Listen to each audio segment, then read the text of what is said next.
सोचो, एक प्लेन उड़ता है, सब कुछ नॉर्मल होता है, पायलट लास्ट मैसेज भेजता है Everything is fine. Repeat, everything is fine.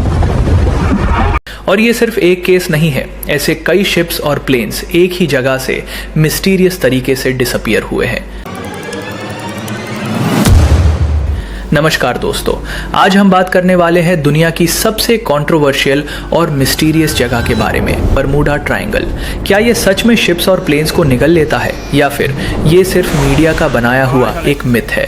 आज हम फैक्ट्स, साइंस और हिस्ट्री के थ्रू इसका सच जानेंगे। सबसे पहले समझते हैं कि बरमूडा ट्रायंगल है कहाँ। ये कोई ऑफिशियली मार्क्ड एरिया नहीं है, बल्कि एक इमेजिनरी ट्रायंगल है जो रफली मायामी, बरमूडा आइलैंड और प्योर्टो रिको के बीच माना जाता है।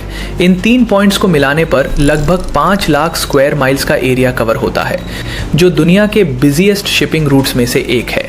हर साल हजारों शिप्स और प्लेन्स यहाँ से सेफली पास करते हैं, फिर भी इसका नाम सुनते ही लोगों के दिमाग में डर क्यों आ जाता है? इस मिस्ट्री का सबसे फेमस केस था 1945 का फ्लाइट 19 इंसिडेंट, जहां 5 US navy training planes routine mission पर गए और कंपास माल फंक्शन के बाद पायलट ने मैसेज भेजा कि we are not sure where we are, everything looks strange. उसके बाद कॉन्टैक्ट लॉस्ट हो गया और सर्च के लिए भेजा गया रेस्क्यू प्लेन भी गायब हो गया। टोटल 27 लोग बिना किसी ट्रेस गायब हो गए। फिर आता है 1918 का यूएसएस साइक्लॉप्स, एक मैसिव कार्गो शिप जिसमें 309 लोग थे। ब्राजील से रिटर्न करते वक्त बिना किसी डिस्ट्रेस कॉल के वैनिश हो गया और आज तक उसका कोई सबूत नहीं मिला। ऐसे डजन्स इंसिडेंट्स ने लोगों को ये बिलीव करने पर मजबूर कर दिया कि शायद ये जगह नॉर्मल नहीं है। फिर शुरू हुई कॉन्स्पिरेसी थियरीज। कुछ लोग कहते हैं एलियंस शिप्स को उठा लेते हैं, कुछ बोलते हैं यहाँ टाइम वॉर्प या डायमेंशनल पोर्टल है जहाँ से ऑब्जेक्ट्स दूसरी दुनिया में चले जाते हैं, और कुछ लोग लॉस्ट सिटी अटलांटिस की एडवांस टेक्नोलॉजी को ब्लेम करते हैं। लेकिन इन सब थियरीज का एक कॉमन प्रॉब्लम है, एविडेंस जीरो, कोई साइंटिफिक प्रूफ नहीं। तो फिर सच क्या है? साइंस कहती है कि ये रीजन हरिकेन बेल्ट में आता है, जहां अचानक स्टॉर्म्स और मैसिव वेव्स कॉमन है। 1900 के शिप्स के पास एडवांस रडार सिस्टम नहीं थे, वेदर फोरकास्टिंग लिमिटेड थी और नेविगेशन टूल्स उतने एक्यूरेट नहीं थे। दूसरा फैक्टर है मैग्नेटिक वेरिएशन। कुछ एरियाज में कंपास ट्रू नॉर्थ से थोड़ा डिविएट कर सकता है। अगर पायलट इनएक्सपीरियंस्ड हो तो छोटी सी नेविगेशन एरर भी बड़ा डेविएशन बना सकती है। एक और थियरी मीथेन गैस बबल्स की है, जो ओशन फ्लोर से रिलीज होते हैं और वाटर डेंसिटी कम कर सकते हैं, लेकिन ये बड़े स्केल पर रेयर है। सबसे प्रैक्टिकल एक्सप्लेनेशन है human error, miscalculation, fuel exhaustion, mechanical failure और स्टॉर्म मिसजजमेंट। रिसर्च बताती है कि यहाँ एक्सीडेंट रेट स्टैटिस्टिकली एबनॉर्मल नहीं है।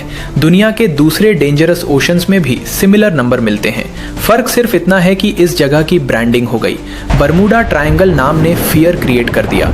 लेकिन यहाँ एक और बात समझना जरूरी है, जब भी कोई जहाज या प्लेन यहाँ गायब होता है, लोग पहले से बने डर के कारण सीधे रहस्य की तरफ सोचते हैं। मीडिया भी अक्सर हेडलाइंस ऐसे बनाता है जिससे सस्पेंस बढ़े, जबकि बाद में जब इन घटनाओं की डिटेल इन्वेस्टिगेशन होती है तो ज़्यादातर मामलों में नेविगेशन एरर, खराब मौसम या टेक्निकल इशू सामने आते हैं। ये जगह दुनिया के सबसे व्यस्त समुद्री इलाकों में से एक है, इसलिए यहाँ ट्रैफिक ज़्यादा है और नेचुरली घटनाएं भी ज़्यादा दिखाई देती हैं। इसके अलावा समुद्र की गहराई यहाँ कई जगह बहुत ज़्यादा है। अगर कोई जहाज़ डूब जाए तो उसका मलबा ढूंढना बेहद मुश्किल हो सकता है। यही वजह है कि कई मामलों में कोई सबूत नहीं मिला वाली लाइन लोगों को और ज़्यादा रहस्यमय लगती है। लेकिन सच ये है कि गहरे समुद्र में खोज अभियान बहुत खतरनाक और महंगे होते हैं। ह्यूमन ब्रेन को मिस्ट्री पसंद है। जहां इंफॉर्मेशन इनकम्प्लीट हो वहां इमेजिनेशन काम करता है। तो फाइनल कंक्लूजन क्या है? बरमूडा ट्रायंगल कोई सुपरनैचुरल पोर्टल नहीं है, कोई एलियन बेस नहीं है, कोई टाइम मशीन नहीं है। ये एक बिजी ओशन रीजन है जहां हार्श वेदर, नेविगेशन चैलेंजेस और ह्यूमन मिस्टेक्स मिलकर एक्सीडेंट्स क्रिएट करते हैं। और शायद सबसे डेंजरस चीज़ समुंदर नहीं बल्कि मिस इन्फॉर्मेशन है। अगर आपको ये वीडियो इन्फॉर्मेटिव लगा हो तो लाइक ज़रूर करें। ऐसे ही लॉजिकल और फैक्ट बेस्ड ब्रेकडाउन के लिए चैनल को सब्सक्राइब करें। मैं मिलता हूँ आपको नेक्स्ट वीडियो में। तब तक स्टे क्यूरियस, स्टे लॉजिकल और किसी भी मिस्ट्री को ब्लाइंडली बिलीव मत कीजिए। धन्यवाद।